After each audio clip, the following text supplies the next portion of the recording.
وسلم سے محبت آئی لو محمد جو آج ہر انسان بڑے ہی فخر سے کہتا ہے، لیکن کیا آپ جانتے ہیں کہ محمد صلی اللہ علیہ وسلم سے محبت کرنا کیوں ضروری ہے؟ کیونکہ رسول اللہ نے خود فرمایا کوئی بھی انسان اس وقت تک سچا مومن نہیں ہو سکتا جب تک اس کے دل میں اس کے ماں باپ، بھائی بہن، بیوی، اولاد سے زیادہ میرے لیے محبت نہ ہو جائے۔ کوئی زندگی بھر عبادت کرتا رہے پھر بھی اللہ اس کی ساری عبادت بیکار کر دے گا اگر وہ حضور سے محبت نہیں کرتا، کیونکہ تمام عبادتیں آئی محمد کے صدقے میں۔ اگر ہمیں قرآن ملا تو یہ محمد کے آنے کے بعد ہی ملا، اگر ہم پر نماز فرض ہوئی تو محمد کے آنے کے بعد ہوئی، اگر ہم پر حج یا روزہ فرض ہوا تو یہ محمد کے آنے کے بعد ہی ہوا، یہاں تک کہ اگر ہمیں ہدایت بھی ملی تو وہ بھی محمد کے آنے کے بعد ہی ملی ہے۔ اس لیے آئیے کمنٹ میں ایک بار سب مل کر لکھتے ہیں آئی لو محمد صلی اللہ علیہ وسلم۔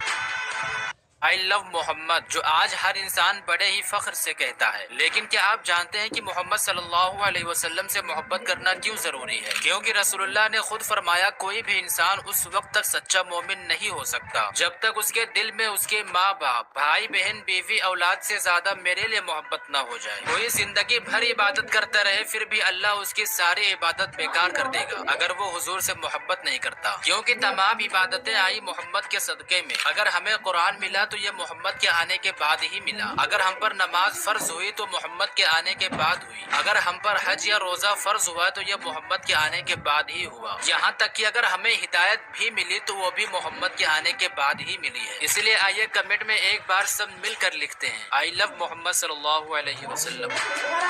آئی لو محمد جو آج ہر انسان بڑے ہی فخر سے کہتا ہے، لیکن کیا آپ جانتے ہیں کہ محمد صلی اللہ علیہ وسلم سے محبت کرنا کیوں ضروری ہے؟ کیونکہ رسول اللہ نے خود فرمایا کوئی بھی انسان اس وقت تک سچا مومن نہیں ہو سکتا جب تک اس کے دل میں اس کے ماں باپ، بھائی بہن، بیوی، اولاد سے زیادہ میرے لیے محبت نہ ہو جائے۔ کوئی زندگی بھر عبادت کرتا رہے پھر بھی اللہ اس کی ساری عبادت بیکار کر دے گا اگر وہ حضور سے محبت نہیں کرتا، کیونکہ تمام عبادتیں آئی محمد کے صدقے میں۔ اگر ہمیں قرآن ملا تو یہ محمد کے آنے کے بعد ہی ملا، اگر ہم پر نماز فرض ہوئی تو محمد کے آنے کے بعد ہوئی۔